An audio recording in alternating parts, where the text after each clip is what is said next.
নমস্কার, আমি ডক্টর সিদ্ধিনাথ ভট্টাচার্য।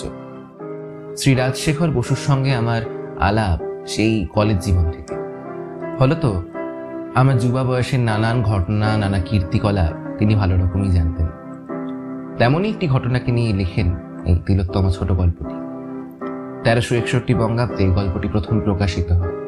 যাই হোক, কথা মানবী কুমারহট্টের বিশেষ নিবেদন গপ্প.বেশিতে আজ সেই গল্পটিকে উপস্থাপন করার জন্য অজস্র ধন্যবাদ। সিদ্ধিনাথের নাম আপনারা শুনে থাকবেন। বিদ্যার খ্যাতি আছে, সরকারি কলেজে পড়াতেন, কিন্তু মাথা খারাপ হয়ে যাওয়ায় চাকরি ছেড়ে প্রায় 3 বছর নিষ্কর্মা হয়ে বাড়িতে বসেছিলেন। এখন ভালো আছেন, শিবচন্দ্র কলেজে পড়াচ্ছেন। সম্প্রতি কুবুদ্ধি সম্বন্ধে থিসিস লিখে পিএইচডি ডিগ্রি পেয়েছেন। সিদ্ধিনাথের বাল্যবন্ধু উকিল গোপাল মুখুজ্জের বাড়িতে যথারীতি সান্ধ্য আড্ডা বসেছে।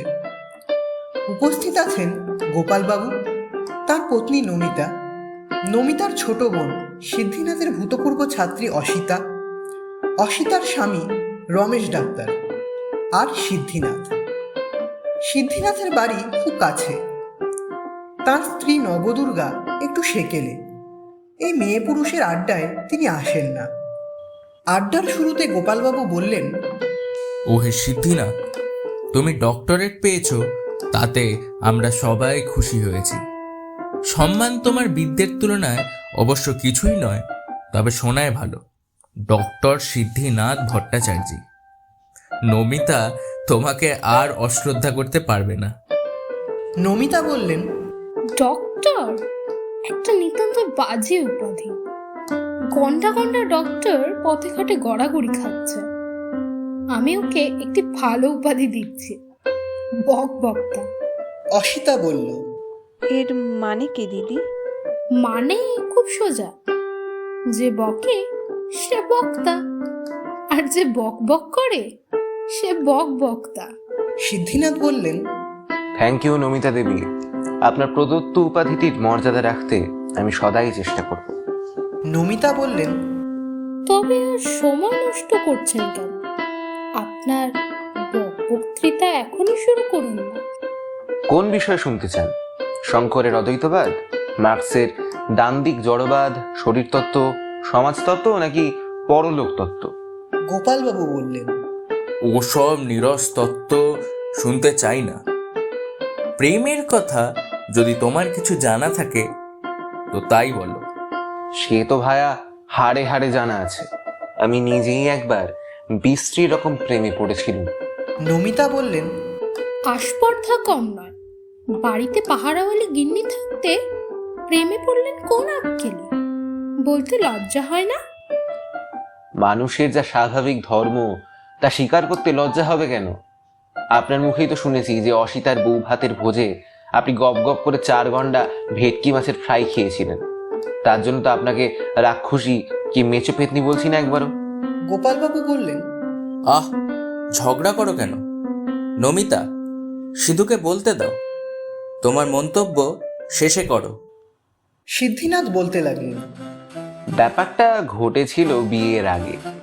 গিন্নি থাকতে প্রেম হবার জো কি? তখন বয়স 22-23, পোস্ট গ্রাজুয়েট করি। বাবা মা দুজনেই বর্তমান। ওহে রমেশ ডাক্তার, তোমাদের শাস্ত্রে এই কথা বলে তো, কোনো দেশে একটা নতুন ব্যাধি যদি আসে তবে প্রথম প্রথম তা মারাত্মক হয়, কিন্তু 200-100 বছর পরে তার প্রকোপ অনেক কমে যায়।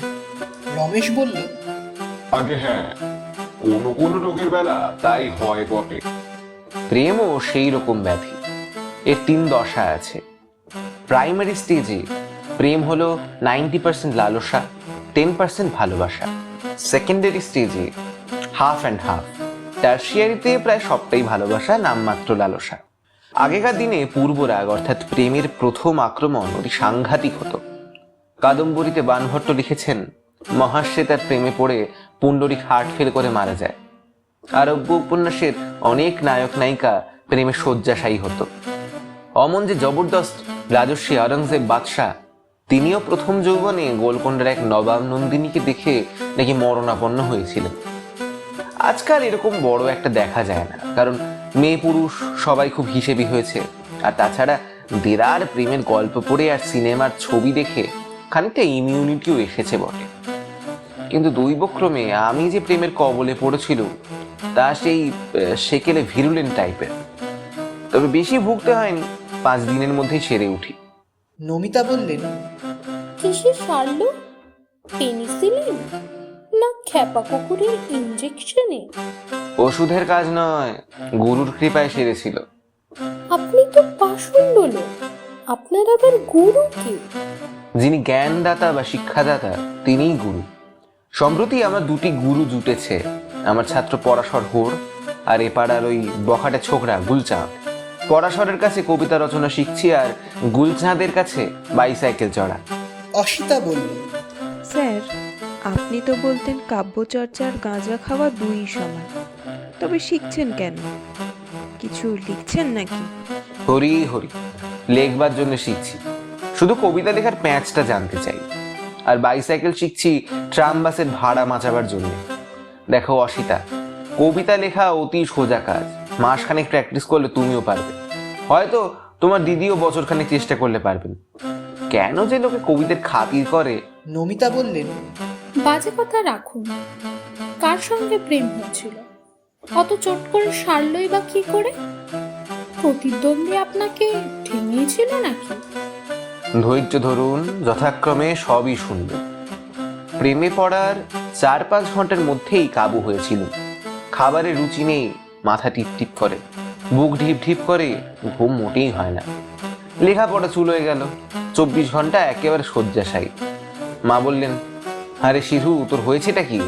কপালটা যেন ছ্যাঁক ছ্যাঁক করছে। বাবা ডাক্তার ডাকালেন। নাড়ি, জিভ, বুক, পেট সব দেখে ডাক্তার বললেন, ডেঙ্গু মনে হচ্ছে। ভয়ের কারণ নেই, নড়াচড়া বন্ধ রাখবে, লিকুইড ডায়েট চলবে। 1 আউন্স ক্যাস্টর অয়েল এখনই খাইয়ে দিন, আর 10 গ্রেন কুইনাইন লেবুর রস দিয়ে জলে গুলে এবেলা একবার ওবেলা একবার, মুখটা তেতো রাখা দরকার। রামদাস কাব্যসাংখ্য বেদান্ত চুঞ্চু তখন ইউনিভার্সিটিতে প্রাচ্য দর্শনের অধ্যাপক ছিলেন। এখন তিনি সম্ভবত নাগপুরে আছেন। বয়স বেশি নয়, আমার চাইতে 6-7 বছরের বড়। সংস্কৃতজ্ঞ পণ্ডিতের একটু রসিক হয়ে থাকে। রামদাসও রসিক লোক, ছাত্রদের সঙ্গে ইয়ার্কি দিতেন, কিন্তু সকলেই তাকে খুব শ্রদ্ধা করত। আমাকে তিনি বিশেষ রকম স্নেহ করতেন, কারণ বিদ্যায় আর রূপে আমি ক্লাসের মধ্যে শ্রেষ্ঠ ছিলাম। জন্মস্তক বিদ্যের চাহাত ছিলেন তা না হয় মানল, কিন্তু রূপ আবার কোথায় পেলেন? এই তো গুলিখোরের মতো চেহারা, গরুর মতন ড্যাবড্যাবে চোখ, শুয়োরকুচির মতো চুল। আসলে কি বলুন তো, সকলেই না আপনার মতো অন্ধ নয়। সমজদার রূপদর্শী লোক ঢের আছে। 2 দিন আমাকে ক্লাসে দেখতে না পেয়ে চুঞ্চু মশাই জিজ্ঞেস করলেন যে আমি আসছি না কেন। বাকি ছাত্ররা বলল আমার ভারী অসুখ। আমার বাবার সঙ্গে তার বাবার বন্ধুত্ব ছিল, সেই সূত্রে চুঞ্চু মশাই মাঝে মাঝে আমাদের বাড়িতে আসতেন। অসুখ শুনে আমাকে দেখতে এলেন। বক বক করে শুধু বাজে কথা বলছেন। প্রেমে পড়লেন, অথচ প্রেম পাত্রীটির কোনো খবর নেই। তার নাম কি, পরিচয় কি, দেখতে কেমন, সব বৃত্তান্ত খুলে বলুন। আপনার রামদাস চুঞ্চুর কথা শুনতে চাই। ব্যস্ত হবেন না, নাম, জাতি, বসতি সব শুনতে পাবেন। মেয়েটি দেখতে কেমন তা জানবার জন্য ছটফট করছেন, তাই না? আচ্ছা, এখনই বলে দিচ্ছি। অতি সুশ্রী, গৌরী, তন্নি। আপনার মতন গোবদা নয়, হিংসুটেও নয়। গোপাল কি দেখেছে আপনার প্রেমে মজেছে তাই বুঝতে পারি না। বুঝবার কোনো দরকার নেই, পরচর্চা না করে নিজের কথা বলুন। শুনুন, চুঞ্চু মশাই যখন দেখতে এলেন তখন আমার ঘরে আর কেউ ছিল না। আমি চিৎপাত হয়ে বিছানায় শুয়ে আছি, কপালে ওডিকোলনের পটি, চোখে উদাস করুণ দৃষ্টি, মুখ দিয়ে মাঝে মধ্যে উহ আহ প্রভৃতি কাতর ধ্বনি বেরুচ্ছে। রামদাস প্রশ্ন করলেন, কি হয়েছে সিদ্ধিনাথ? বললুম, কি জানি স্যার, শরীর অত্যন্ত খারাপ, বড় যন্ত্রণা, আর বাঁচবো না মনে হয়।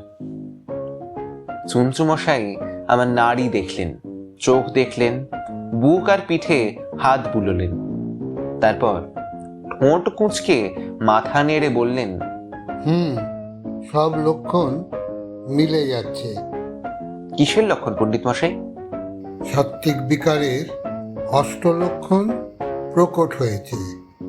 স্তম্ভ, শেদ, রোমাঞ্চ, স্বরভঙ্গ, বেপথু, বৈবর্ণ, অশ্রু, মূর্ছা।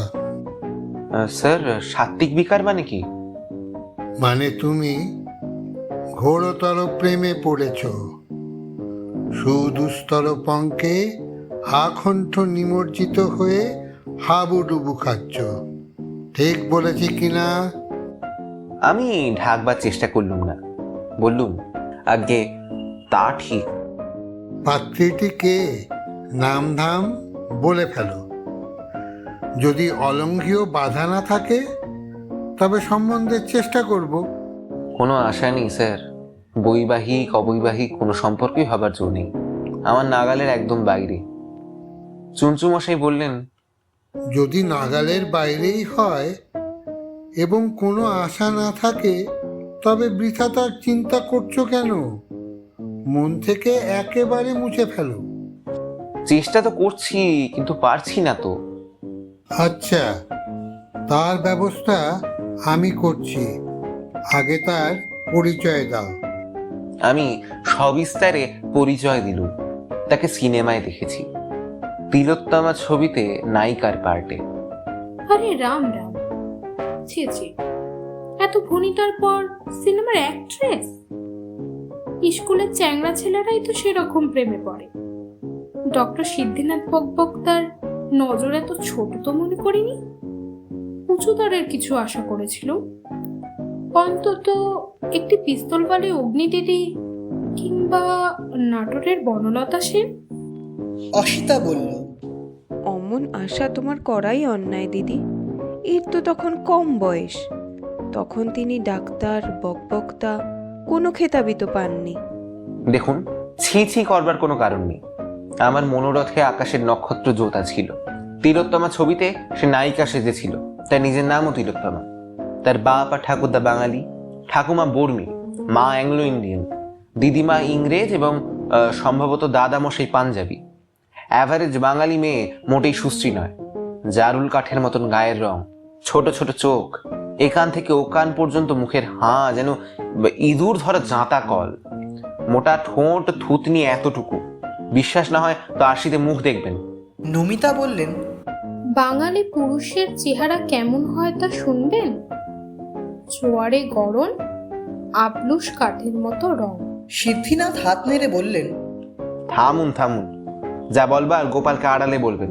অন্যের কাছে প্রতিনিন্দা মহাপাপ। যা বলছিলাম এবার শুনুন। তিলোত্তমার দেহে 4 জাতের রক্ত মিশেছিল, সেজন্যই সে অসাধারণ সুন্দরী। গোড়ালি পর্যন্ত চুল, চাপা ফুলের মতন রং। রং কি করে টের পেলেন স্যার? তখন তো টেকনিক্যাল হয়নি। রংটা অনুমান করেছিলাম। লম্বা ছিপছিপে গড়ন, পক্ক বিম্বাধরষ্ঠী, চকিত হরিণী প্রেক্ষণা, পিনস্তনী, নিবিড় নিতম্বা। কালিদাস যাকে বলেছেন যুবতী বিষয়ে বিধাতার আদ্যা সৃষ্টি। বিধাতার সৃষ্টি ধরাই আপনি দেখলে হাঁদা ছিলেন, তাই আসল রূপ টের পাননি। রং, সুরমা, পরচুল, তুলো আর খড় দিয়ে কি গড়া যায় তার কোনো আইডিয়াই আপনার নেই। রামদাস শুনছু তাই বলেছিলেন বটে। যাই হোক, তারপর শুনুন। তিলোত্তমার গলার আওয়াজ এত মিষ্টি যে তা বলবার নয়। উপমা খুঁজে পাচ্ছেন না? রূপলী কণ্ঠস্বর বলে চলবে? ও হলো ইংরেজির অন্ধ নকল। কণ্ঠস্বর সোনালী রূপলী হয় না। সোনার উপর আওয়াজও ভালো না, বরং স্টিলের তারের সঙ্গে তুলনা দেওয়া যেতে পারে। যেমন বীণার ঝংকার কিংবা দামি ঘড়ির ডিংডং। আচ্ছা, তারপর বলি। রামদাস চুনচু তিলোত্তমার বিবরণ শুনে প্রশ্ন করলেন, তার সঙ্গে তোমার আলাপ হয়েছে? বললুম, আলাপ কোত্থেকে হবে স্যার? সে থাকে বোম্বাইয়ে। তাকে কোনোদিন সশরীরে দেখিনি, শুধু ছবিতেই তার মূর্তি দেখেছি, ছবিতেই তার কথা আর গান শুনেছি।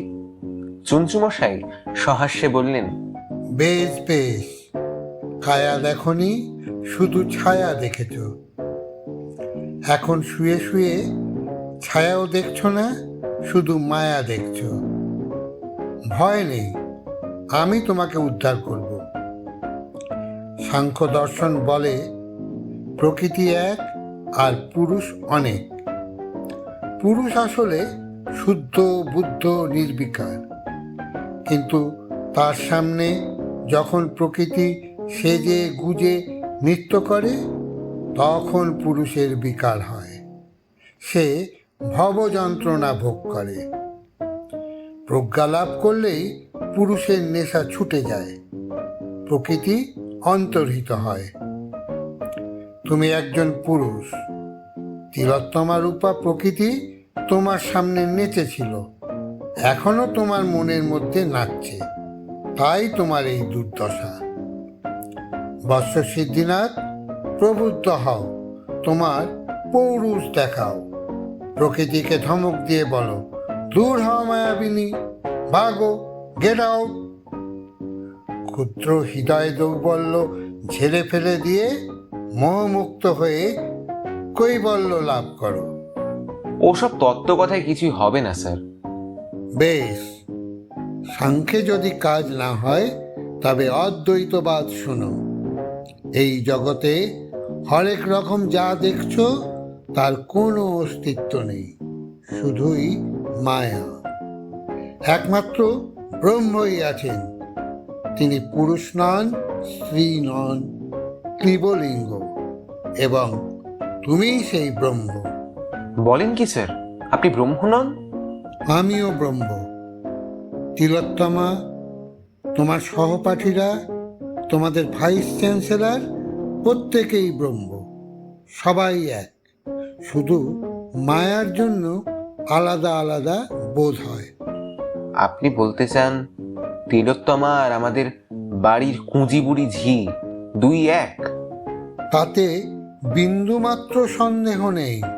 সুন্দর বা কুৎসিত, সাধু বা অসাধু, সব তুল্যমূল্য। এক পরমাত্মা সর্বভূতে বিরাজমান। বোকা লোক মনে করে এক সের তুলোর চাইতে এক সের লোহা বেশি ভারী, কিন্তু প্রকৃতপক্ষে দুইয়েরই ওজন সমান। মানি না স্যার। আপনি নিজের ওই উঠোনে দাঁড়ান, আমি দোতলা থেকে আপনার মাথায় 1 সের তুলো ফেলবো, তারপর 1 সের লোহা ফেলবো, তারপরেও যদি বেঁচে থাকেন তবে আপনার কথা মানব। অট্টহাস্য করে চুনচুমশাই বললেন, ওহে সিদ্ধিনাথ, গুরুমারা বিদ্যে এখনো তোমার হয়নি, একটু সায়েন্স পড়ো। তুমি গুরুত্ব আর আপেক্ষিক গুরুত্ব, ভার আর সংঘাত গুলিয়ে ফেলেছ। আমি বললাম, যাই বলুন স্যার, আপনার অদ্বৈতবাদে কোনো ফল হবে না।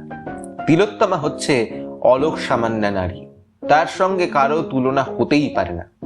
তার চেহারা, অভিনয় আর গান আমাকে মোহিত করেছে। চুনচুমশাই বললেন, তবে কাণ্ডজ্ঞান প্রয়োগ করো, যাকে বলে কমন সেন্স। পক্ষীরাজ ঘোড়া, আকাশ কুসুম, সিঙ্গালা রাক্ষস, এসবে বিশ্বাস করো? আগে না, ওসব তো কল্পনা, কিন্তু তিলোত্তমা বাস্তব। একেবারেই ভুল। কবি খুব হাতে রেখেই বলেছেন, অর্ধেক কল্পনা তুমি, অর্ধেক মানবী। তোমার তিলোত্তমা অর্ধেক নয়, 15 আনা কল্পনা। তুমি আর কতটুকু জানো হে ছোকরা? তার মূর্তিটা জোড়াতালি দিয়ে তৈরি, তার ভাষা নিজের নয়, নাট্যকারের। তার গানও নিজের নয়, অন্য মেয়ে আড়াল থেকে গিয়েছে। একটা কৃত্রিম মানবীর চিত্তার্পিতা ছায়া দেখে তুমি ভুলেছ।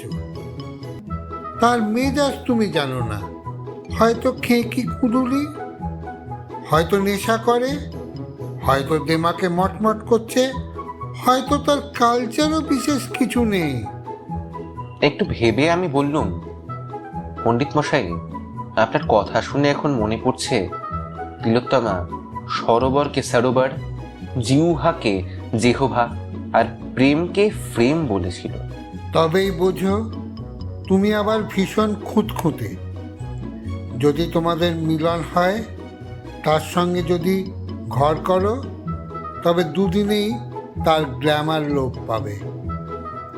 সেকালে কলকাতায় একজন অতি শৌখিন বনেদি বড়লোক ছিলেন। তিনি রোজ সন্ধ্যায় তার রূপসী রক্ষিতার বাড়িতে যেতেন, দুপুর রাতে বাড়ি ফিরতেন। কোনো কারণে দুদিন তিনি যেতে পারেননি। বিরহ যন্ত্রণা সইতে না পেরে তৃতীয় দিন ভোরবেলায় তিনি হাজির হলেন। দেখলেন তার প্রেয়সী গামছা পরে গাড়ু হাতে কোথায় চলেছেন। তাই দেখে ভদ্রলোক আকাশ থেকে পড়ে বললেন, তুমি তুমি নমিতা বললেন, আপনিও তো অসভ্য, মুখে কিছুই বাঁধে না। আরে ও তো আমি বলিনি, গুরুমুখে যা শুনেছি তাই আবৃত্তি করেছি। প্রেয়সীর সে অদৃষ্টপূর্ব প্রাকৃত রূপ দেখে ভদ্রলোকের মোহ কেটে গেল। তিনি বৈরাগ্য অবলম্বন করে বৃন্দাবনবাসী হলেন। আপনার নিজের কি হলো তাই বলুন। তারপর চুনচুমশাই বললেন, ওহে সিদ্ধিনাথ, এখন তোমাকে আসল তিলোত্তমার ইতিহাস বলছি, শুনো। সুন্দর উপসুন্দর দুই ভাই ছিল হরিহর আত্মা। তাদের উপদ্রবে ব্যতিব্যস্ত হয়ে দেবতারা ব্রহ্মার শরণ নিলেন। ব্রহ্মা বললেন, ভয় নেই, আমি দুদিনেই ওদের সাবার করে দিচ্ছি। তিনি ব্রাহ্মী মায়ায় এক সিনথেটিক ললনা সৃষ্টি করলেন। জগতের যাবতীয় সুন্দর বস্তুর তিল তিল উৎপাদনের সংযোগে তৈরি, সেজন্য তার নাম হলো তিলোত্তমা। তার ট্রায়াল দেখবার জন্য দেবতারা ব্রহ্মসভায় সমবেত হলেন। ব্রহ্মার চারদিকে ঘুরে ঘুরে তিলোত্তমা নাচতে লাগল। পিতামহ প্রবীণ লোক, চক্ষু লজ্জা আছে, ঘাড় ফিরিয়ে দেখতে পারেন না, অথচ দেখবার লোক 16 আনা। অগত্যা তার ঘাড়ের চারদিকে 4টে মুন্ডু বার হল। ইন্দ্রের সর্বাঙ্গে সহস্র লোচন ফুটে উঠল। তাই দিয়ে তিনি চোঁ চোঁ করে তিলোত্তমার রূপসুধা পান করতে লাগলেন। অনেকক্ষণ নাচ দেখে ব্রহ্মা বললেন, বাহ, খাসা হয়েছে, এখন তুমি সুন্দর উপসুন্দর কাছে গিয়ে তাদের সামনে নৃত্য করো। তিলোত্তমা তাই করল। তাকে দখল করবার জন্য দুই ভাই কাড়াকাড়ি মারামারি করে দুজনেই মরল। দেবতারা নিরাপদ হলেন। ইন্দ্র বললেন, তিলোত্তমা, আমার সঙ্গে অমরাবতীতে চলো, শচীকে বরখাস্ত করে তোমাকেই ইন্দ্রাণী করব। বিষ্ণু বললেন, খবরদার, তিলোত্তমার দিকে নজর দিও না, ও বৈকুণ্ঠে যাবে, আমার পদসেবা করবে। মহেশ্বর বললেন, ওহে বিষ্ণু, তোমার তো বিস্তর সেবাদাসী আছে, তিলোত্তমা আমার সঙ্গে কৈলাসে যাবে, পার্বতীর একজন ঝি দরকার। তখন ব্রহ্মা বেগতিক দেখে বললেন, তিলোত্তমে স্ফট স্ফট স্ফোটয়া স্ফোটয়া। তিলোত্তমা দম করে ফেটে গেল অ্যাটম বোমার মতন। তার সমস্ত সত্তা বিশ্লিষ্ট হল। যে উপাদান যেখান থেকে এসেছিল সেখানেই ফিরে গেল। কান্তি বিদ্যুল্লতায়, কেশরাশি মেঘমালায়, মুখচ্ছবি পূর্ণচন্দ্রে, দৃষ্টি মৃগলোচনে, অষ্টরাগ পক্কবিম্বে, দন্তরুচি কুন্দকলিকায়, কণ্ঠস্বর বেণুবীণায়, বাহু মৃণাল দণ্ডে, পয়োধর বিল্লফলে, পড়ে রইল শুধু একটু রেডিও অ্যাক্টিভ ধোঁয়া। অসিতা বলল, তা তিলোত্তমার মন কোথায় ফিরে গেল সেটা তো বললেন না স্যার। তার মন, বুদ্ধি, চিত্ত, অহংকার কিছুই ছিল না, আত্মাও ছিল না। তিলোত্তমা একটা রোবট। পুরাণ কথা শেষ করে চুনচুমশাই প্রশ্ন করলেন, বৎস সিদ্ধিনাথ, এখন কিঞ্চিত সুস্থ বোধ করছো কি? মোহ অপগত হয়েছে? আমি লাফ দিয়ে উঠে বললুম, একদম সেরে গেছি স্যার। আমার মানসিক তিলোত্তমাও এক্সপ্লোড করে বিলীন হয়েছে। চঞ্চুমশাই বললেন, এখনো বলা যায় না, কিছু ধোঁয়া থাকতে পারে। দেখো সিদ্ধিনাথ, তোমার চটপট বিবাহ হওয়া দরকার। তোমার বাপ মায়েরও সেই ইচ্ছা। আমার ছোট শালী নবদুর্গা দেখতে নেহাত মন্দ নয়। কাল বিকেলে আমাদের বাড়িতে এসে তাকে একবার দেখো। আমি উত্তর দিলুম, দেখবার দরকার নেই স্যার। ছায়া দেখে একবার ভুলেছি, কায়া দেখে আর ভুলতে চাই না। ওই নবদুর্গা না বনদুর্গা কি নাম বললেন, ওকেই আমি বিয়ে করব। আপনি যখন বলেছেন তখন আর কথা কি? চঞ্চুমশাই বললেন, ঠিক বলেছ সিদ্ধিনাথ। 10 মিনিট দেখে তুমি কি আর বুঝবে? আমি তো 10 বছরেও নবদুর্গার দিদি জয়দুর্গার ইয়ত্তা পাইনি। বিবাহ হয়ে যাক, তারপর ধীরে সুস্থে যতদিন খুশি দেখো। তারপর চঞ্চুমশাই বাবাকে বললেন। বাবা মা রাজি হলেন। 2 মাসের মধ্যে নবদুর্গার সঙ্গে আমার বিয়ে হয়ে গেল। গোপালবাবু বললেন, সিদ্ধিনাথের ইতিহাস তো শেষ হলো। এখন নমিতা, তোমার মন্তব্য বলতে পারো। আপনার গিন্নিকে এই কেচ্ছা শুনিয়েছেন? অবশ্যই শুনিয়েছি, আর অনেক রকম জীবন স্মৃতি তাকে বলেছি, কিন্তু প্রতিবাক্যে তার আস্থা নেই। আমার কোনো কথাই তিনি বিশ্বাস করেন না। জীবন স্মৃতি না ছাই, বক বক করে আবল তাবল বানিয়ে বলেছ। আগা গোড়া সব মিথ্যে, শুধু নবদুর্গাই সত্যি। কথা মানবী কুমার হট্টের বিশেষ নিবেদন গপ্প ডট বেশিতে আজ শুনলেন রাজশেখর বসুর লেখা ছোট গল্প তিলোত্তমা।